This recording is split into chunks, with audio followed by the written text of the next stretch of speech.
Kira-kira kalau nanjak gimana? Banyak atau sedikit? Sudah nanjak, jalannya terjal. Kebayang apa enggak? Sudah itu jalannya licin.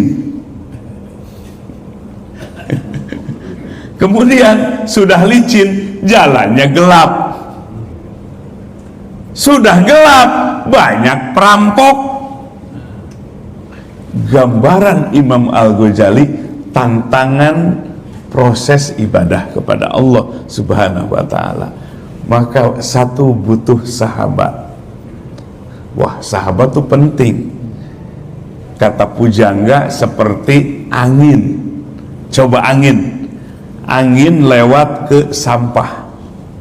Sampah bau apa harum? Angin jadi apa baunya? Jadi bau sampah.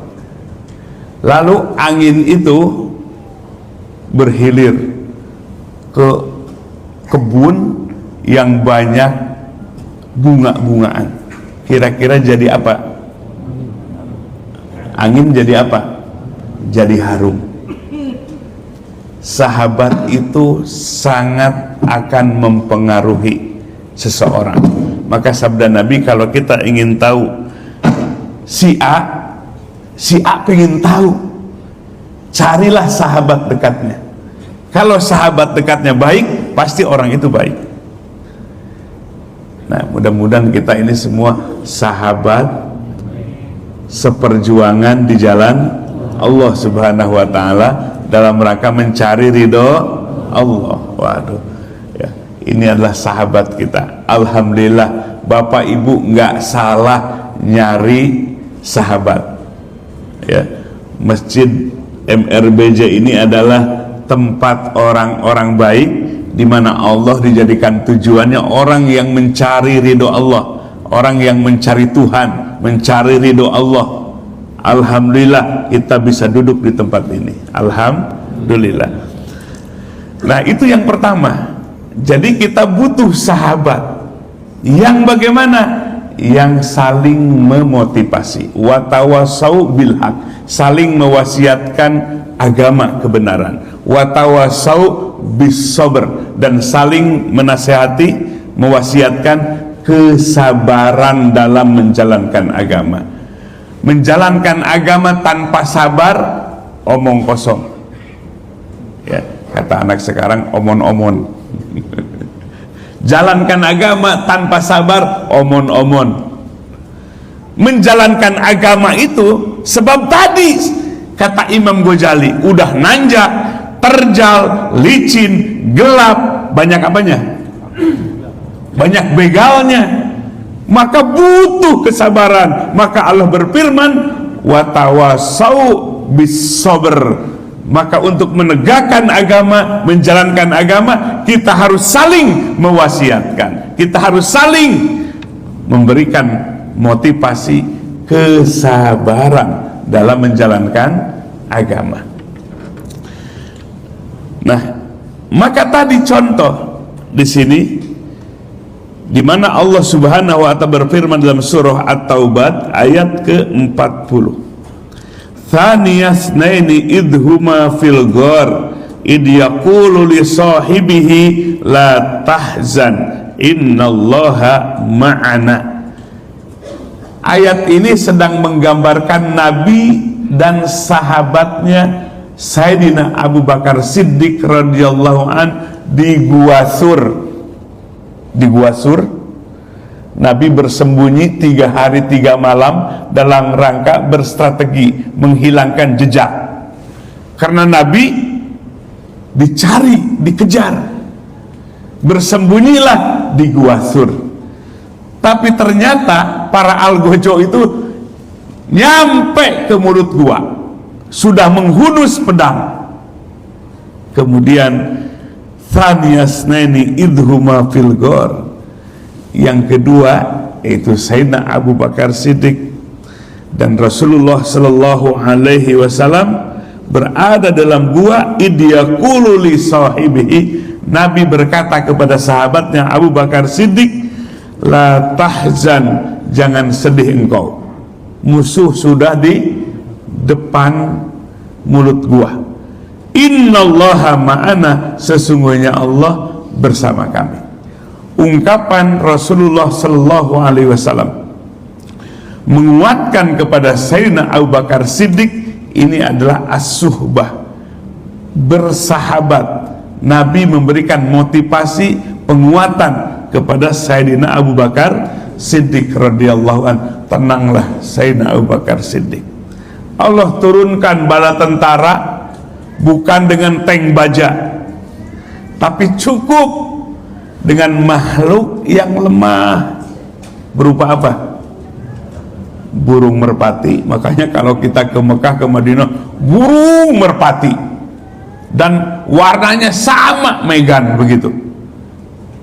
Menurut mereka, di antara merpati yang ada adalah keturunan siapa? Merpati yang ditugaskan oleh Allah, suruh mengeram di depan mulut gua. Yang kedua, Allah perintahkan makhluk yang rendah, yang lemah, namanya apa? Laba-laba, bikin sarang di situ. Sarangnya kuat kayak besi apa enggak? Kayak baja? Enggak. Tapi mampu mengecoh musuh. Ketika melihat itu, nggak mungkin Muhammad masuk ke gua. Nih burung merpati, nih apa?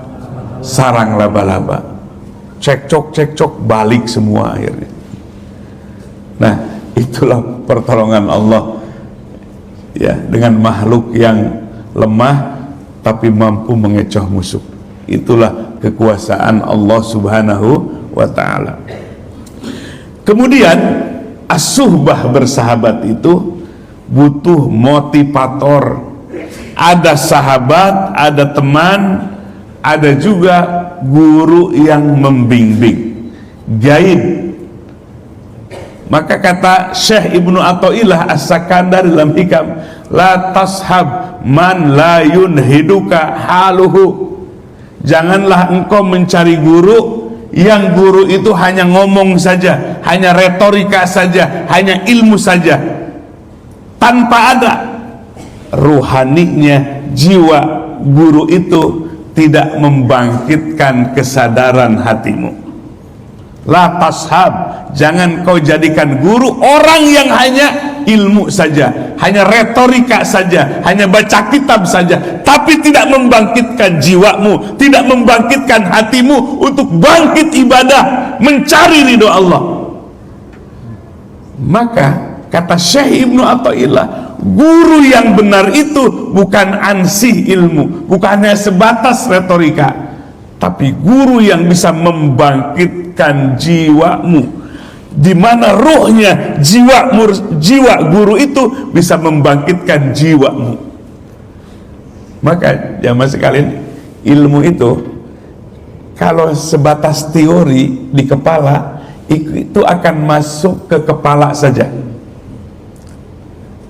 Jadi kalau Bapak Ibu sekalian mendengarkan kajian, mendengarkan ilmu hanya sebatas di kepala saja, nggak masuk ke jiwa, itu berarti hanya teori saja.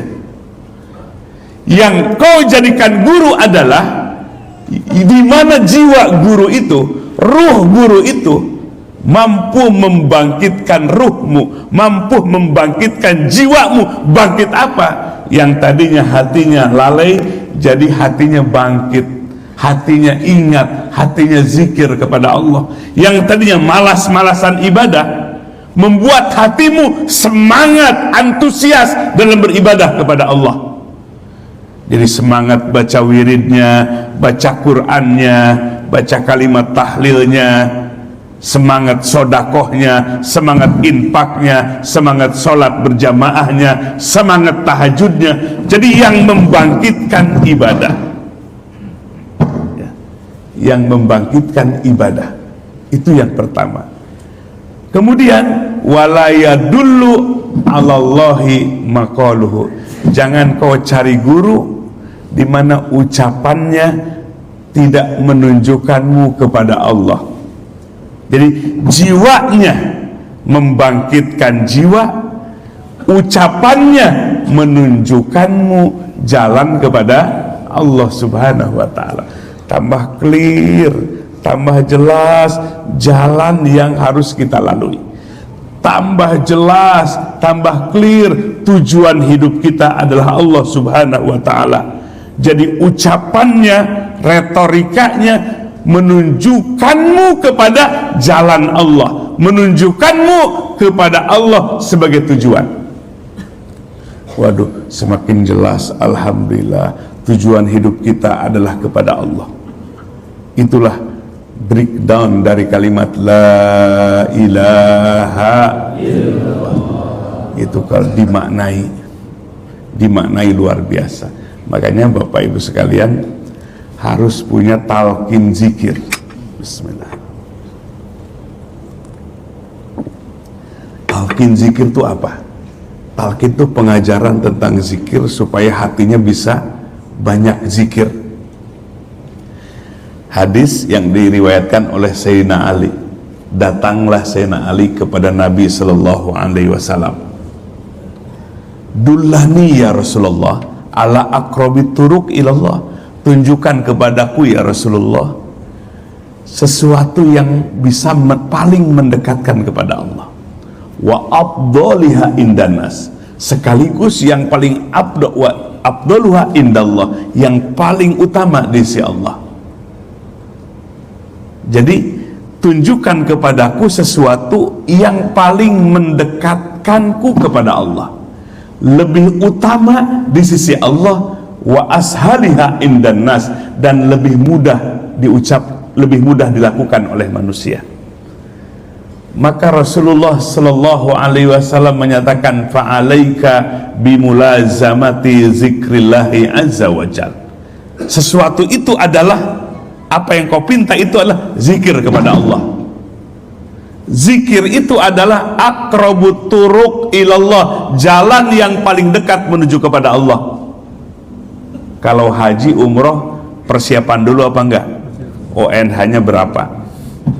Zikir Pak, kapan saja, di mana saja, punya wudu atau tidak punya wudu, bahkan di WC kita sedang ada di dalamnya, hati zikir kepada Allah.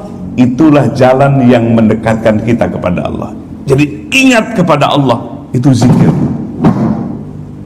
ya, zikir seperti itu. Yang kedua, lebih utama di sisi Allah zikir itu. Yang ketiga, yang paling mudah bagi manusia. Kalau haji harus punya uang gede, umroh pun sama, sodakoh harus punya uang.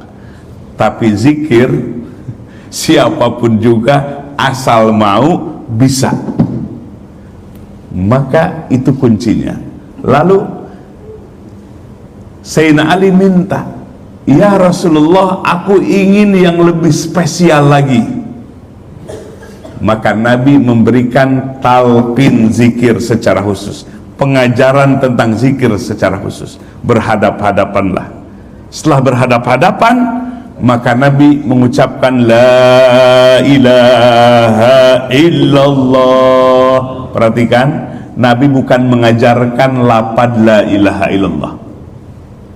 Jangankan Nabi kepada Sayyidina Ali, anak TK juga sudah bisa ngucapin la ilaha. Mungkin beo juga kalau dilatih bisa apa enggak? Oh, berarti bukan hanya melafalkan, tapi di balik pelafalan itu adalah mengajarkan makna di balik la ilaha illallah terhunjam jadi makna, jadi nilai di dalam hati. Ketika kalimah thayyibah dibaca dengan benar, penghayatan yang dalam oleh qalbu yang paling dalam itu Pak, sifat-sifat buruk yang ada di hati itu keluar. Pemarah, suka nggak dengan orang pemarah? Pemarah, emosi atau emosi? Emosinya tinggi, sumunya pendek, gampir meledak gitu. Gampir meledak itu namanya godob dalam ilmu tasawuf, pemarah. Ya. Kemudian juga pendendam, dendamnya diturunkan ke anak cucu, diwariskan. Mau nggak dapat warisan dendam? Yang enak warisan apa? Ya mobil, rumah. Ini dapat warisan dendam. Nah, cucu, ya jangan deket-deket tuh sama orang itu. Dendam diwariskan. Itu dendam tuh penyakit hati, kotoran hati. Ketika kalimah thayyibah dibaca, diulang-ulang sebanyak-banyaknya, dihayati dengan hati yang paling dalam, keluar penyakit-penyakit, kotoran-kotoran hati seperti tadi. Makanya harus banyak mengucapkannya, diulang-ulang. La ilaha illallah, la ilaha illallah, la ilaha illallah. Sebanyak-banyaknya firman Allah dan sabda Nabi. Nah, ketika selesai maka Sayyidina Ali mengikuti la ilaha illallah sampai 3 kali. Itu talqin zikir, bukan sebatas mengajarkan lapadnya. Lalu sabda Nabi, lau anas samawati wal ardo fi kipatin wa la ilaha illallah fi kipatin la rojahat la ilaha illallah. Hai Ali, seandainya 7 lapis langit, kebayang besarnya Pak? 7 lapis langit kebayang apa enggak?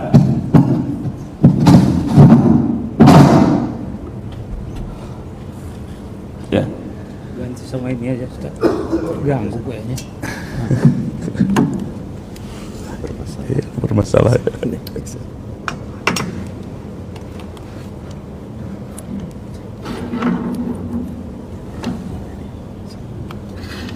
Tes. Nah, ini alhamdulillah. Sabda Nabi, seandainya 7 lapis langit, betapa luasnya, pikipatin ditimbang, wala ilaha illallah, kemudian kalimat la ilaha illallah dengan kandungannya ditimbang, la rojahat la ilaha illallah, akan berat kalimat la ilaha illallah. 7 lapis langit bumi ditimbang, kalimat la ilaha illallah ditimbang, akan berat kalimat la ilaha. Kita sudah merasakan itu apa belum? Mahal 1 miliar, mahal la ilaha illallah yang benar. Mahal 1 miliar, mahal la ilaha illallah. Pantas kalau baca la ilaha illallahnya terngantuk-ngantuk karena belum mendapatkan makna di balik kalimat la ilaha. Itu kalau sudah dapat talqin zikir seperti sahabat-sahabat dari Nabi, maka kalimah itu akan terasa hebatnya, terasa mahalnya, sehingga kita ingin terus melafalkannya dan menghayatinya yang paling dalam. Ternyata di balik kalimat la ilaha illallah itu tiada sembahan yang wajib diibadahi kecuali Allah. Di breakdown itu adalah la maksuda illallah, tiada yang dimaksud, tiada yang dituju dalam hidup ini kecuali siapa? Allah. Jadi hidup ini adalah mencari ridho Allah, bukan mencari uang. Uang hanya zohirnya, tapi hakikatnya mencari ridho Allah. Ibu-ibu mengurus rumah, hatinya mencari ridho Allah. Ya, ini ibu-ibu banyak. Bu, bosan nggak di rumah? Bosan nggak? Dulu istri-istri para sahabat ngadu ke Nabi. Dengarkan Bu, ya Rasulullah, suami kami pergi ke medan perang, bahkan ada yang meninggal syahid. Betapa hebatnya padilah yang Allah berikan kepada mereka, sementara kami cuma di dapur bikin bubur di atas kasur, apalagi sama sumur. Bagi kami mana ya Rasulullah? Suami-suami kami pergi ke medan perang, ada yang mati pahalanya besar, kami di rumah lagi, beberes lagi, nyuci piring lagi. Mana padilah buat kami ya Rasulullah? Nabi senyum. Kenapa senyum? Sebab kecemburuannya positif. Cemburunya positif. Cemburu kepada apa?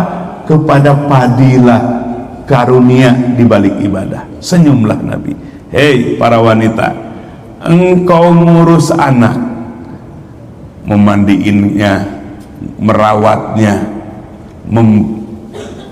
beres-beres rumahnya, cuci piringnya, itu sama dengan pahala suami kalian pergi ke medan perang. Semangat ibu-ibu, dikasih apa? Padilah yang sama dengan suaminya. Makanya Bu, kalau cuci piring jangan cemberut, nanti piringnya pecah. Nanti ada piring terbang lagi, piringnya pecah lagi. Biar hatinya mencari ridho Allah. Para suami pergi kantor bekerja, hatinya mencari ridho Allah. Satu keringat keluar jadi malaikat memohonkan ampun. Kenapa? Hatinya lillah karena Allah. Jadi itu makna la ilaha illallah. Di balik makna itu adalah la maksuda illallah. Tiada yang dicari, tiada yang jadikan target kecuali ridho Allah subhanahu wa ta'ala. Nah, jadi talqin zikir itu supaya kita bisa memaknai kalimah la ilaha illallah dalam kehidupan. Sekaligus kita nanti lambat laun Allah berikan, bukakan mata hati. Sebab ketika la ilaha illallah kita baca, dihayati, berguguran dosa-dosa kita. Penyakit-penyakit hati tadi yang mudah emosi, yang pendendam, ya, yang iri kepada harta orang lain, itu oleh Allah bersihkan. Lalu pada gilirannya kolbu itu putuh, dibukakan. Kalau sudah dibukakan mata hati, tersingkap hakikat dan kelezatan beribadah. Jadi nggak sekali baca la ilaha illallah langsung, butuh kontinuitas, diulang-ulang, dihayati, dihusukkan hatinya ketika melafalkan kalimat la ilaha illallah. Sehingga kalau kolbu kita kalimat la ilaha illallah itu sudah dirasakan, dihayati oleh kolbu kita, itu jadi optimis hidup ini. Kenapa optimis? Yang dilihat adalah ridho Allah. Hidup itu ke depan, bukan ke belakang. Mana yang suka pusingan? Ya, pusing, ngeluh. Coba lihat, angkat tangan Bu, Pak. Tapi kalaupun nggak angkat tangan, kelihatan jidatnya. Stres itu. Hidup tuh Pak ke depan, bukan ke belakang. Hidup tuh maju, bukan mundur. Boleh di masa lalu kita punya problem, perbaiki dengan cara tobat. Taubatan nasuha. Ibarat supir Pak, yang dilihat spion atau ke depan? Ke depan, kali-kali lihat spion. Hidup tuh ke depan, bukan ke belakang. Ini banyak orang dihantui oleh masa lalu, dibebani oleh masa lalu. Akhirnya hidup ini jadi apa? Berat, stres. Jadi seperti supir, lihat ke depan, kali-kali lihat ke belakang. Hidup tuh ke depan, kali-kali lihat ke belakang masa lalu kita. Jadi kalau begitu, orang kalau dibukakan hati dengan kalimat la ilaha illallah, lihat tuh ke depan, lihat tuh rahmat Allah yang besar, di mana Allah telah menyiapkan bagi kita orang yang beriman jannatin tajri min tahtihal anhar, surga luasnya seluas 7 lapis langit dan kekal di dalamnya. Beda seperti di dunia Pak. Orang di dunia paling kaya pasti ada jenuhnya, pasti ada bosannya dengan nikmat itu. Membosankan. Kemarin dikejar-kejar, hari ini membuat terluka hati kita. Itulah kesenangan dunia. Allah sudah siapkan kenikmatan yang tak terbatas, unlimited dan abadi. Kenapa kita nggak tergugah? Orang yang beriman dikabarkan oleh Allah, dijanjikan oleh Allah kenikmatan surga yang abadi. Kenapa tidak gairah? Kenapa tidak optimis? Kenapa tidak semangat hidup ini? Itu maksud orang yang beriman tuh busro, bahagia di dunia, bahagia di akhirat. Kenapa? Karena dunia tidak dijadikan orientasi dalam hidup, dunia tidak dijadikan tujuan dalam hidup ini. Apa sih kenikmatan dunia ini? Kenikmatan seksual, kenikmatan makanan, minuman, sejengkal semuanya, betul nggak? Bapak ini pun maaf nih, istri kita kayak bidadari lagi apa enggak? Ditanya kok gak jujur. Dulu ketika kita mau nikah, bidadariku katanya, betul nggak? Kalau di pewayangan tuh apa namanya? Sri Kandiku. Sekarang gitu apa enggak? Udah peot. Itulah kenikmatan dunia, semuanya serba terbatas, instan dan terbatas. Kita orang yang beriman diinformasikan, dijanjikan oleh Allah ada kehidupan setelah kehidupan dunia, bersifat abadi, bersifat permanen. Kenikmatannya disebut kenikmatan surgawi. Tidak ada sakit lagi di sana, ya, tidak ada sakit, tidak ada musibah. Pokoknya di alam kesenangan dan kenikmatan yang bersifat permanen dan abadi.